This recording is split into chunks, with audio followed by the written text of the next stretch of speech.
Hi. Honestly, I don't know where to begin with this one. As you can already tell by now, I had a lot of fun with Not Quite Questline. I love exploring the map and most importantly, I love Hisi Island. I personally love the barren map aesthetic if that makes sense, which is why I really love that island so much. Llama is also really beautiful and I enjoyed her a lot, definitely not because she made my algorithm better. But the lore in this update is also really packed. They really delivered when they say they're trying to tie the loose threads of Genshin Impact because honestly, there's not much for me to theorize considering everything is just neatly explained in the best way possible. Of course, I have few theories here and there, but for today's video, I'll do a recap and analyze the lore as we go. As always, don't forget to give this video a like and comment so the channel can be noticed by the algorithm. My name is Neko Kitsune and I make lore and commentary videos on this channel to keep you company. To be completely honest with you all, it's hard for me to recap this quest because I can easily split this into three not quite Exordias because there's just a lot of things that we learn from this Archon quest alone. But honestly, I don't mind because YouTube money. That being said, for the sake of my own sanity, this video will mostly consist of recap and analysis, but I will combine my own speculations along the way. I'll keep them as minimal as possible to avoid confusion, and we can have a dedicated theory section in a separate video. The quest starts with everyone meeting at the Stadium of Sacred Flame. While everyone has a farewell party, a Fatui goons spy on them and quickly tell Sandrone about it. This is where our journey in Natlan finally ends. And also the start of our new journey, the Song of Welkin Moon Act 1, a dance of snowy tides and hoarfrost groves. Arriving in Notcry, this traveler felt a huge familiarity within the land. Turns out that Notcry is where he and his sibling first landed, and that said, this has become one of the main objectives in the Song of Welkin Moon questline. We are introduced by Inafa that Notcry uses a primordial power called the Kuvaki, and according to her, this is a primordial form of Teva that originates from the Light Realm. She also said that Kuvaki is similar to the Phlogiston and Primordial Sea, and then we are introduced to the Kuhenkis, which are revealed to be the Moon Goddess's familiars. Anyway, after that brief introduction, we are met with different casts of this Archon quest. Unfortunately, Farka is not one of them as he left without meeting us yet. Like, excuse me, what was the point of Inafa sending us a letter then? But he did accommodate us with the best room in Flagship Tavern and free meals every day, so well, all goes well I guess. After bumping into Flints, the traveler met with Llama and the priestesses of the Frostmoon Scions, donating fruits to the people of Nashatown. After dealing with annoying Fatus, Llama invited the traveler and Paimon to visit Hisi Island, which we will get into that in a bit. But before that, the traveler and Paimon visited the Adventurers Guild to meet Catherine, only to find out that Sandrone was waiting for them. We are also further confirmed that Sandrone is indeed the one that created the Catherine puppets. She also referred to the time when we interfered with her plans. Basically, she refers to Inafa and what happened in the Journey Home Archon quest. Also, no, we won't be getting Sandrone as the everyday Catherine. That's a good thing because she'll cut our Primogen rewards if she do that. After all that, the traveler, Paimon, and Inafa visited the Kling Klang Kumkake craft shop. Inafa and Aino had a warm reunion which did cheer me up a little bit. And after that, the traveler asked Aino about his spaceship, but she has no idea either and has never seen one herself. Which is given because the event happened a long time ago after all, but it still doesn't explain how it just suddenly disappeared, doesn't it? This is where Aino recommends the traveler to visit the Frostmoon Scions, where they have a relic that can see the true history of the past. This relic is soon revealed to be the Moon Marrow, which I will refer to from this point on. So we did just that, got our free Aino copy, and headed to Hisi Island, meeting a unique Kuhenki named Luon Notar. Llama then welcomes the traveler and Paimon, and then we are introduced to the statue of the new moon, where this statue was created by the Frostmoon Scions all over Notcry. As you can already guess, this is the new moon goddess named Kutar. Unfortunately, some of them were being modified by the Fatui after they infiltrated Notcry not too long ago, and you can already see that in Paha Isle and even in Nashata where it's just half-half.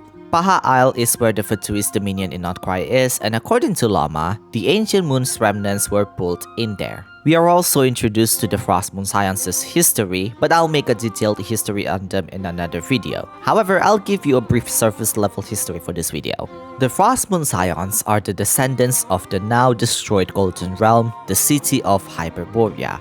While its former glory has completely faded, its memories still linger within the residents of the Scions. In the past, there were 3 moons created by the primordial master of Teyvat, or Nibelang in this case, in order to create peace to the land.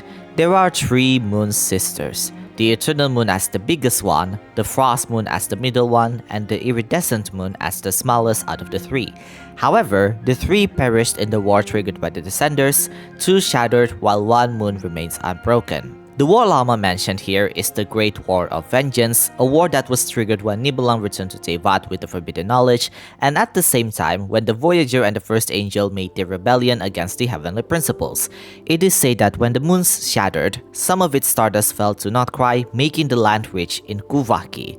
As for the Ancient Moon's remnants that we saw in Natlan and the one that the Fatui recently pulled, it is said that those were the Eternal Moon's remnants. The Iridescent Moon's remnants remain unclear as it was never found, but it is hinted in the Song of Vulcan Moon patch that the Iridescent Moon's crimson shadows sank into the Abyssal Sea, hinting that Kyria's Crimson Moon is likely related to this moon's sister. We'll talk about this later.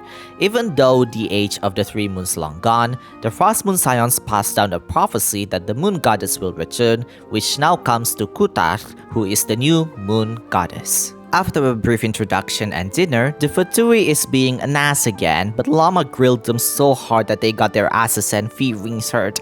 Damn, she's not holding any punches in the words. But despite that, they made an ultimatum that the Fatui will attack the Frost Moon Scions in 3 days in order to obtain the Moon Marrow and Kutar with them.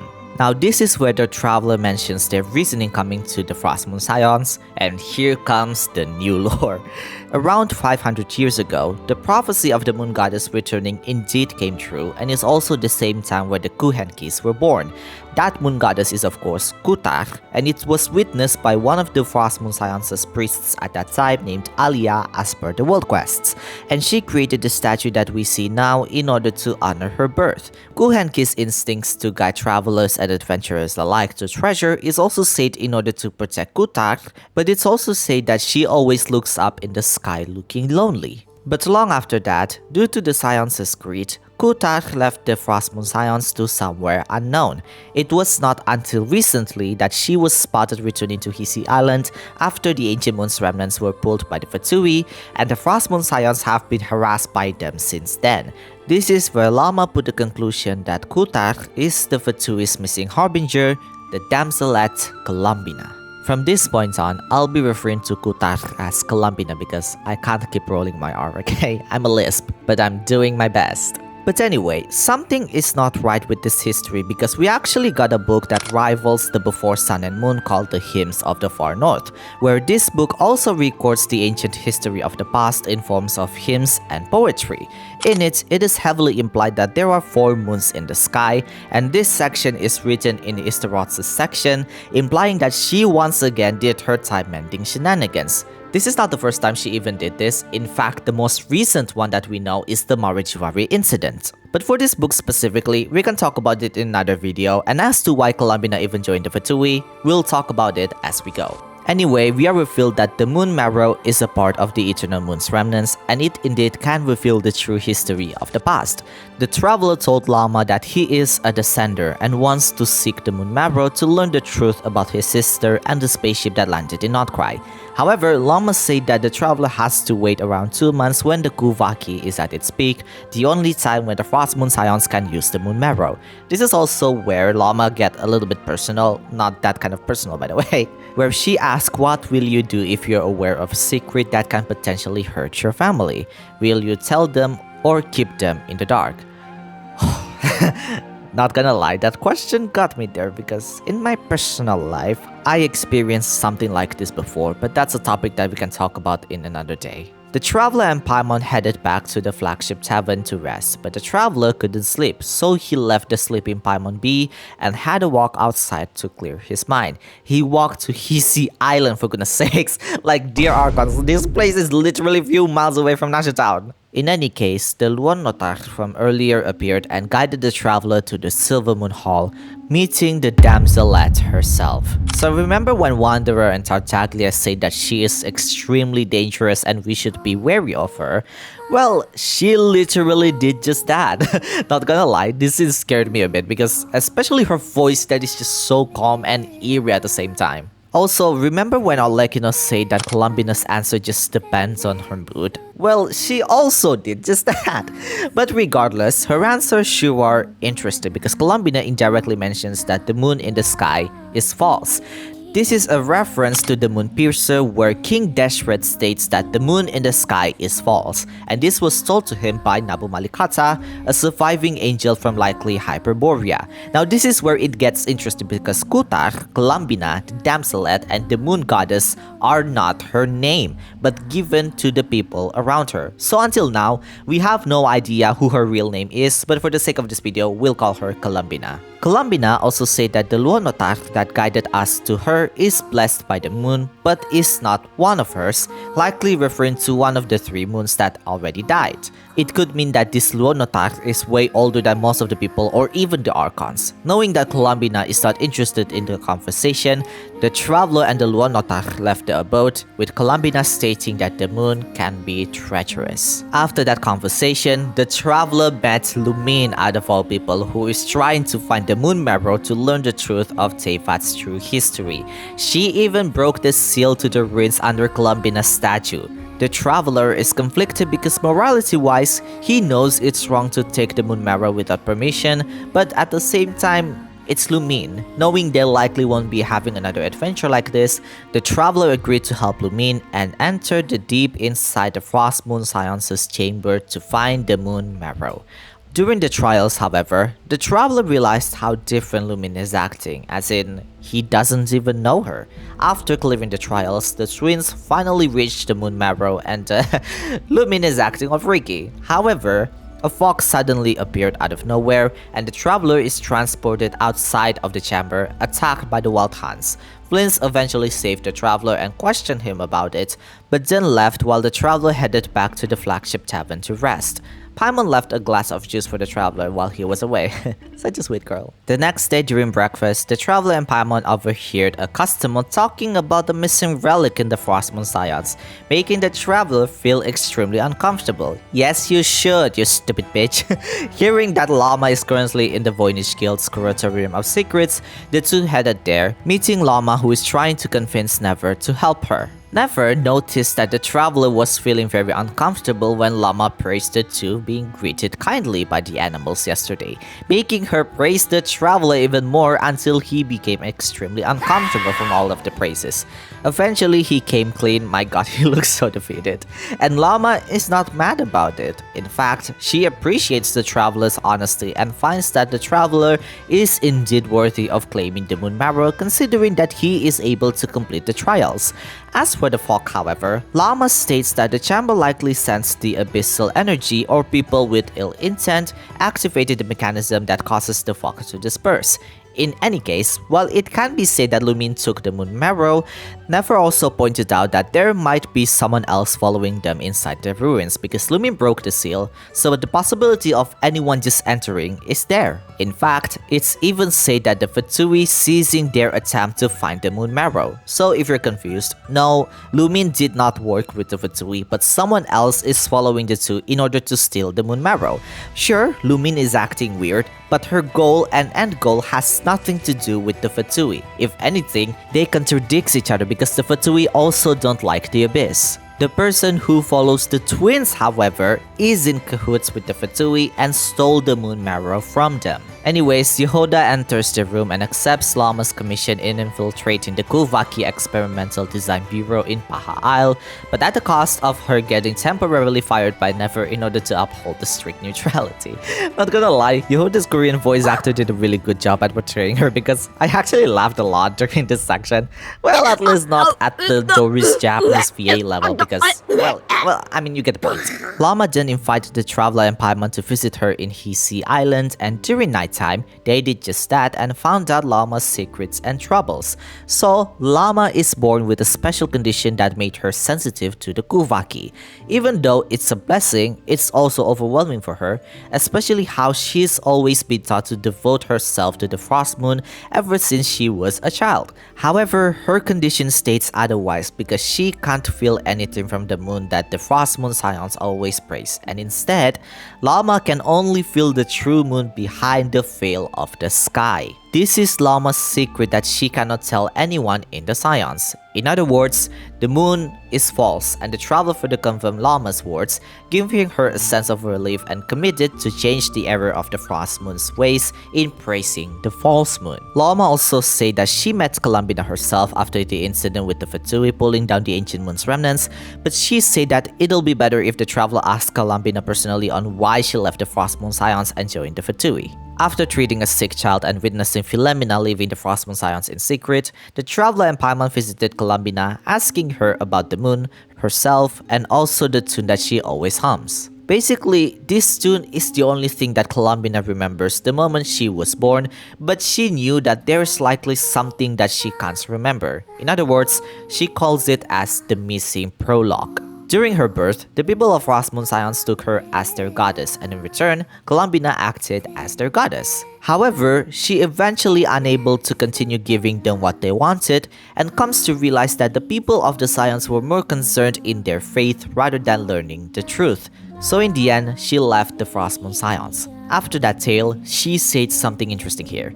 Reality rewrote in words I could not understand. I did not want to read the tempered version, so I simply stopped looking. It could heavily imply that rewriting and tampering the timeline could relate to the false sky itself, and this is a common theory I have in this channel, but we can talk about that in the theory section video. She even knew that her real beginning lies beyond the false sky, but it's beyond her reach. Remember the book I told you earlier?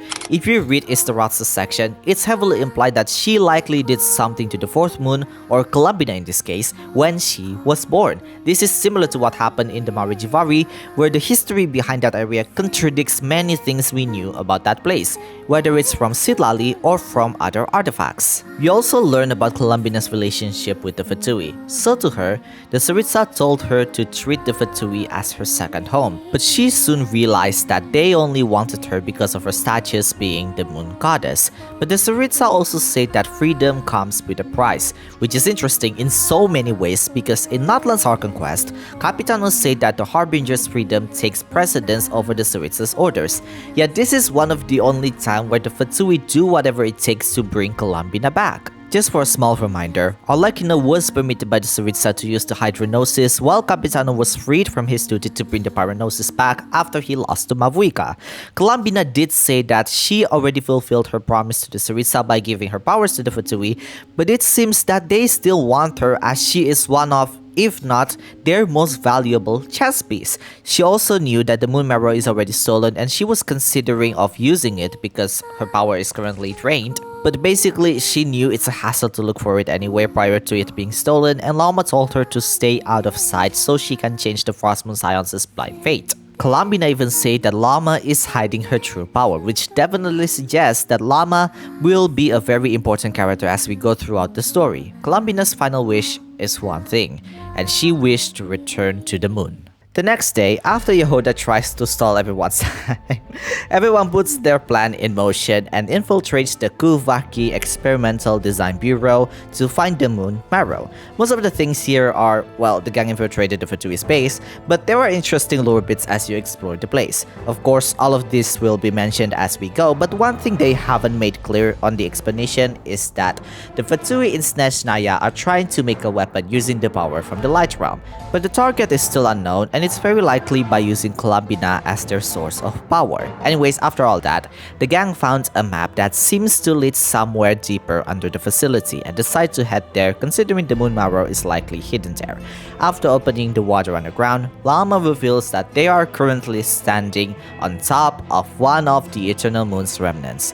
Philomena showed up, already joining the Fatui and revealing she was the one that stole the moon marrow at the time in order to give it to one of the Fatui harbingers because she can no longer live in blind faith that the Frost Moon Scions had. Llama eventually reveals to Philomena the truth behind the moon while Yehuda is panicking on how to escape after the deep-ass hole that they entered. My god, give her some break, dude. Anyways, you can already guess that Philomena didn't took any of that well, knowing the Frost Moon Science's faith is indeed a lie this whole time. However, after knowing the truth and Llama's future for the Scions, Philomena shone her horns as the final act to honor the Frost Moon Scions and told everyone that Sandron has the moon marrow in the Star Sand Shoal. Meeting the Harbinger as they're about to battle to obtain the relic back, they are attacked by the Wild Hunts. In the middle of it, the abyssal power became stronger and separated everyone else, with the Traveler meeting their sibling out of all people, and this is where the Traveler realized that Lumin is indeed not Lumin, because she missed out a lot of important details where even she didn't remember that they never explored Teyvat together. 거짓말일 리가 없잖아, 오빠.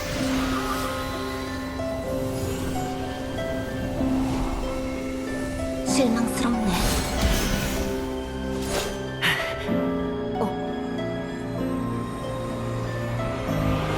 좋아, 저걸 가져와줘, 오빠. 저건 내 거야.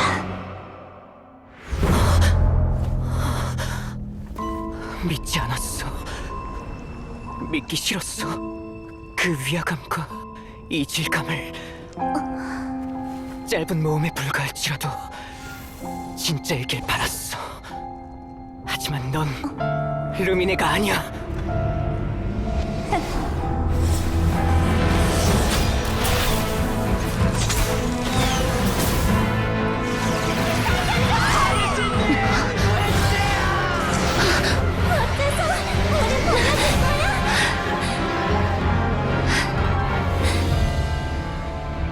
축복이어야 할 찬 바람이 방황과 고통만을 남겼구나. 진실이 하늘 너머에 갇힌다. 그로 인해 길을 잃을 수는 없다. 지금 이 순간 히페르포레아의 자손이자 서리달의 사자 이름으로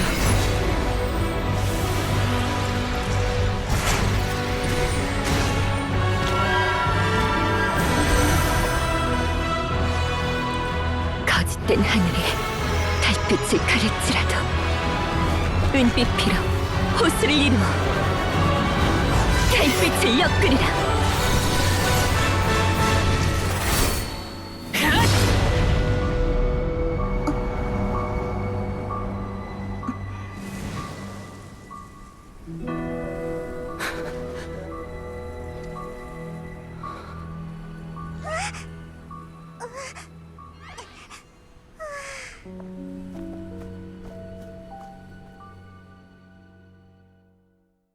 After the battle, we found Sandron upset because she lost the battle against the Wild Hunts. Sandron gives the moon marrow back to them as she no longer has use of it. She also said that another Harbinger was the one that tried to take the moon marrow, so it's likely that Sandron was only using the relic on her big robot to test on how it would react. Oh yeah, the robot's name is Bologna, by the way. Llama was gravely injured and exhausted after the battle. Flint, however, approaches everyone because he knows that the Wild Hunt are acting up, and he will let the Lightkeepers know about the Wild Hunt that can impersonate people, which he said that the Wild Hunt cannot do that. Everyone returns to the Curatorium of Secrets after that, and Yehuda is hired again. This girl, I swear to god, she's such a girl failure, but I love her. Anyway, there's a new problem, and that is how to store the moon marrow. Considering the seal to the chamber is now broken, it's risky to put it back there, and the Wild Hunt is currently after the relic as well.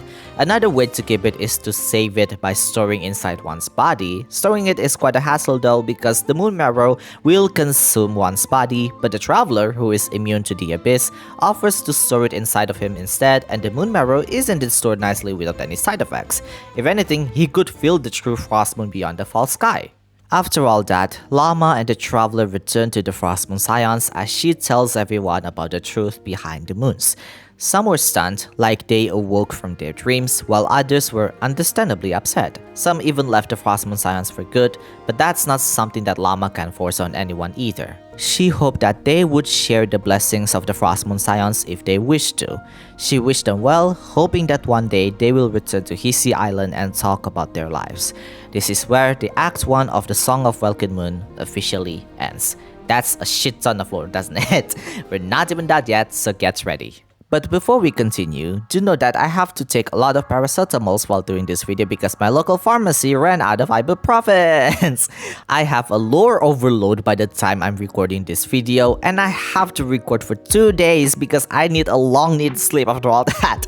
So be sure to subscribe to this channel because believe it or not, it really makes me happy if my hard work is being noticed by people, and that little increase on like numbers will really help me a lot more than you might have thought. With that said, let's move on to the next quest. Few days have passed since then. The Traveler and Paimon are walking around Nasha Town, but then eavesdrop on people talking about the recent Wild Hunt invasions.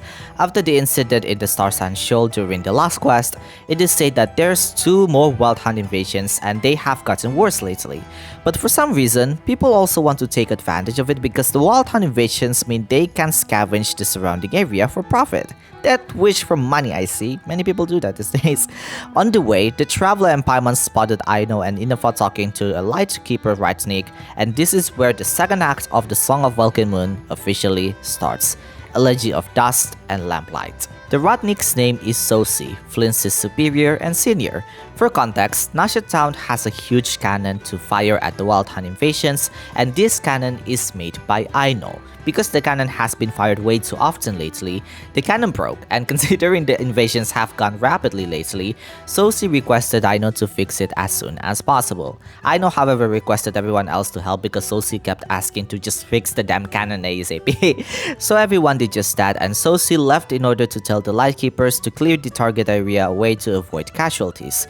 In the meantime, the Traveler and Paimon visit Flagship Tavern to find more information about the Wild Hunt that can impersonate from last quest, but are denied entry because of a banquet that the tavern is about to have, which only invited people can enter during this time. By the way, for the sake of this video, we'll call the Wild Hunt impersonator as Phantom from now on. Because of this, the Traveler and Paimon brought Nefer along and they entered the tavern to find clues together. So this part is quite long, but here's the main takeaway. The Phantom tries to keep their impersonation as a familiar person a secret. Secondly, the Lightkeepers visited the anomalies within the Wild Hunt areas later than usual, and finally, Wild Hunt anomalies have been appearing a lot more often than usual, making the Lightkeepers more active. But weirdly enough, some of these anomalies also disappear faster than usual. Either an unknown force is involved or the Lightkeepers cleared them out themselves without anyone knowing while withholding some information.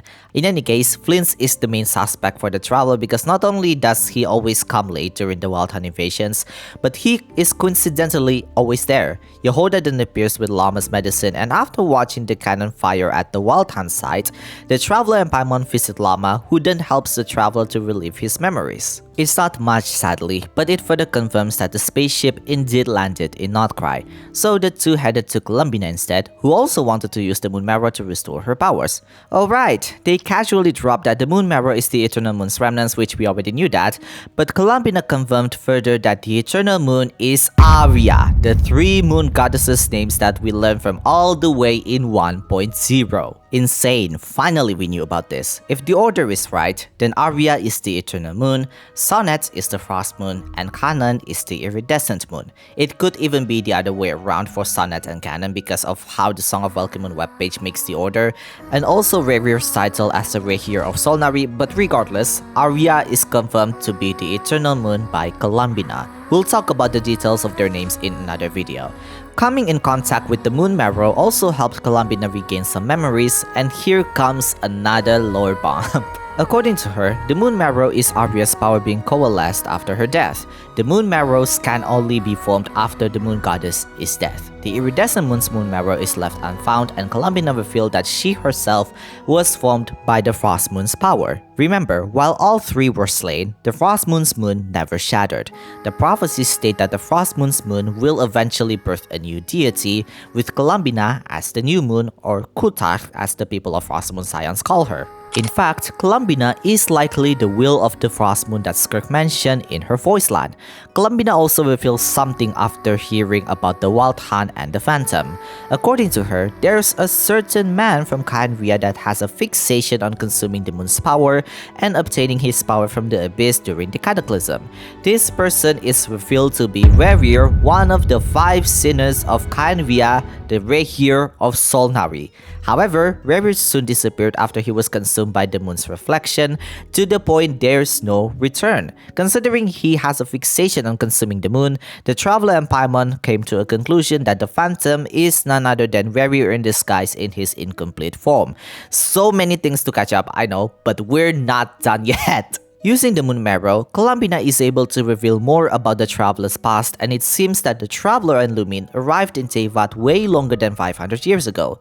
Wait, why does the ship remind me of Amphorius? Anyway, no one left the ship for a very long time, but somehow, Lumin was able to get out before the ship's door was open? How? Even I question it. Honestly, the only speculative answer I can give you is nothing but one, Istaroth and Asmodee. These two are definitely the most sus shades out of the 4, especially Istaroth, who has been hinted to have been doing a lot of time tampering since the very beginning. Either way, Columbina teaches the Traveler how to conceal the Moon Marrow inside them using the Kuva key in order to prevent RERIR from obtaining it. Before exiting the Silver Moon Hall, the Traveler and Paimon recommend Columbina to walk outside once in a while, to which she will consider. That's a lot of lore, doesn't it? I know, and we're not even halfway the quest yet. The Traveler and Paimon inform Lama, Aino, and Inafa about RERIR, and they agree to help. However, Aino also told the Traveler that Sosi, the Ratsnik that we met earlier in the quest, was found dead in his own office. So, the Traveler and Paimon head to Nasha Town as soon as possible, meeting Never in the process, who already knew about RERIR from Aino. As everyone enters Sosi's office, one of the Ratniks revealed that Flins is currently the main suspect because he was seen entering and exiting Sosi's office, which led to Never and the Traveler to believe that RERIR is the prime suspect of all of this. Of course, it's not completely clear whether Flins is completely innocent either, but regardless, the Ratniki revealed that there's another Wild Hunt invasion near the beach north to Nasha Town. Never told the Traveler to head there and find Flins, while she'll try to stall the Lightkeepers.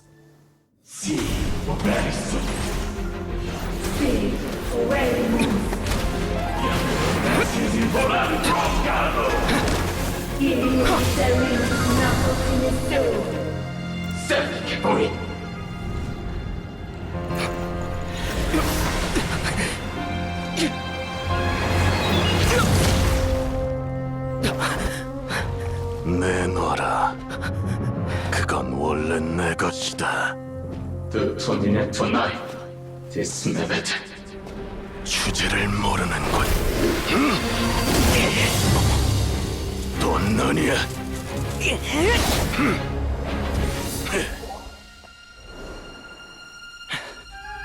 어떻게 된 거지? 더 강해진 것 같아.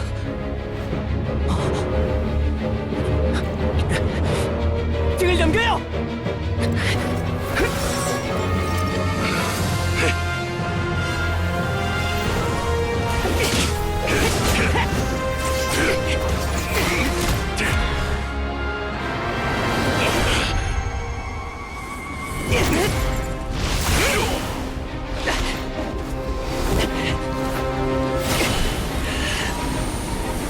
무슨?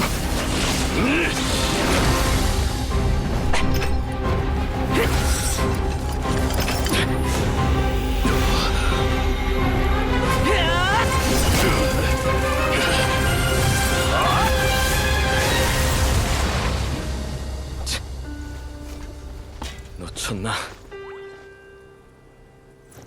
저를 더 증명할 필요는 없겠죠? So RERIR was after Flint's because his lantern has a crystal fragment coming from the Wild Hunt's core. This crystal contains abyssal energy, and somehow Flint thought it's a good idea to indulge his curiosity by putting the damn crystal into his lantern. It is revealed that RERIR has been desperately trying to obtain these crystal fragments, and somehow Flint's lantern is the one that he is trying to get the most. In any case, the abyssal energy influences Lantern also caused him to unable to use his power. But because the Traveler purified the Lantern just now, the Lantern became useless to RERIR. All because of curiosity. This man, despite his insane aura forming, is still just as stupid as his other electro peers. What? The Traveler then informs Flint about Sosie's murder, and this could likely have happened in order to lure the Lightkeepers in finding Flint out. Until now, the reason he didn't tell any of the Radnikis about his true whereabouts was so RERIR wouldn't find him. In any case, everyone returns to Nasha Town to investigate Sosie's murder. Long story short, we found that Sosie's hand flickers, meaning his hand is due to maintenance. However, his hand before his death was working just fine, and he even helped the Traveler and Paimon at the beginning of the quest. I know you're confused, but it was eventually explained to us by a mechanic named Hinsa that Sosie requested the maintenance for his mechanical arm 8 days ago, only for the materials have arrived 3 days prior to his death. Sosie never approached Hinsa after that, which could imply that RERIR already attacked or imprisoned Sosie while murdering him using Flint's figure in the process. This means that the Sosie we met is indeed RERIR in disguise, and he did that in order to fire the cannon. But why would he do that if the crystals he's trying to obtain are valuable? The cannon is used and worked just as intended to attack the Wild Hunts, and if anything, the fragments would have scattered everywhere, making it harder to obtain. So why is that the case then? The plot thickens. The gang decide to continue their investigation tomorrow, and we learn a little bit more about Flint. So Flint is indeed not a human, but instead, he is a Fae. So if you don't know, Snezhnaya used to be inhabited by the Faes, which is why the first Cryo Archon, Belial Tsar, was called as the Tsar of all Fae, because he himself is likely a Fae. Judging from the finale of the Deep Galleries and the Night of the Sky's Unfailing artifact set, it seems that the Faes have different figures. Belial Tsar is implied to be humanoid, and so is Flint, who has a humanoid vessel. However, some say that they're small and tiny like the traditional fairies in fairy tales that we expect. Flint also say that elemental power is almost trivial to him, considering that he is able to enter into the lantern that he always carries, and you need more than just elemental power to do that. This is where I think it makes sense, because it is said in the finale of the Deep Galleries that these Faes were created by using the Frost Moon's power. So again, at the end of the day, the moon is responsible for many things in Notcry. First is the Kuvaki, second is the Kuhenki, and the third is the Faes. The next day, a commotion stirs in the flagship tavern, framing Flint as the Wild Hunt shapeshifter, or the phantom that we always referred to earlier. Flint, however, put himself into his lantern and escaped with Yehuda, not knowing that he is in there. Never taught these people a lesson after disturbing the peace, and everyone discussed what they know in the Curatorium of Secrets. Oh yeah, Llama, Aino, and Innova are also in the discussion, by the way, with Flint still hiding in his lantern eavesdropping. For the commotion, it seems that RERIR starts to pour more fuel to the fire by making everyone know about the Phantom in some ways, and Flint's name seems to be the main bait. Considering that RERIR is currently trying to obtain the crystal fragments himself, the gang decide to split in order to find these crystals so Aino can test them and see what they are. The Traveler and Paimon, however, visit the Final Night Cemetery to investigate clues with Flint. After being guided by an unknown force, the three made a breakthrough that RERIR could use the Kuvaki. The explanation provided by the game is a bit weird, but I will explain it later because the game further confirms the explanation in the next part of the story. But just to make it short, RERIR can use both the Abyssal Power and the Kuvaki, and the cannon was shot in order for RERIR to absorb those Kuvaki to restore his power. Llama then sent a letter using an ibis bird to the gang, informing that the cannon will fire again at Star Sand Shoal. Because they can't make it to Nasha Town, the Traveler, Paimon, and Flint head over to Star Sand Shoal instead, finding RERIR himself.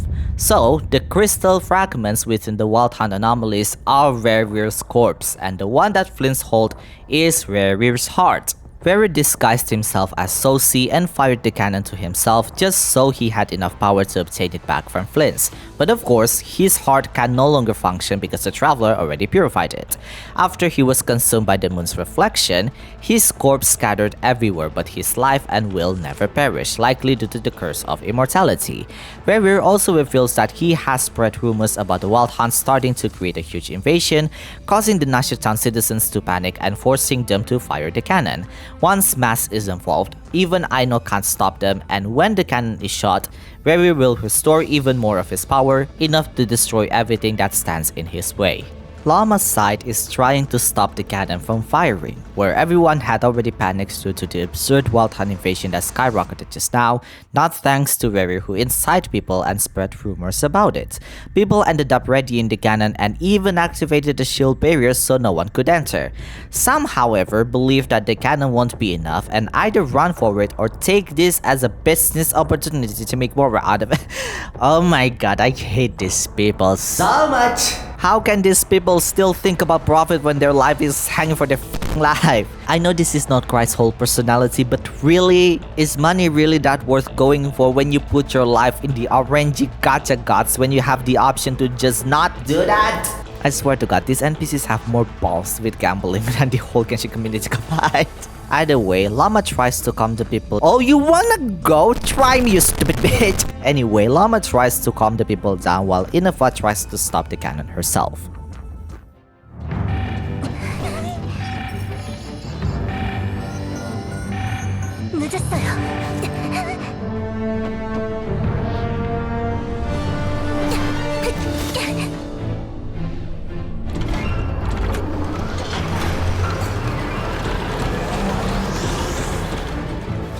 헛수고다. 이미 늦었어. 정말 그럴지도요. 도망 안 갑니까?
너희도 지식의 광기에 빠질 자질이 있다. 그런데 지루한 진실을 추구하느라 목숨을 던지다니 우습기 짝이 없군.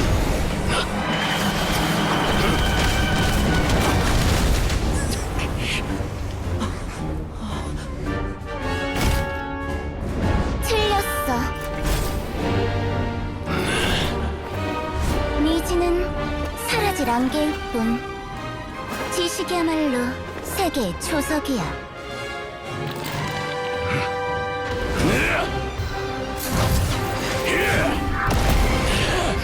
설마 너만 강해질 수 있다고 생각했니? 물론이야.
Look, I know he is evil, but that neck crack? Hello?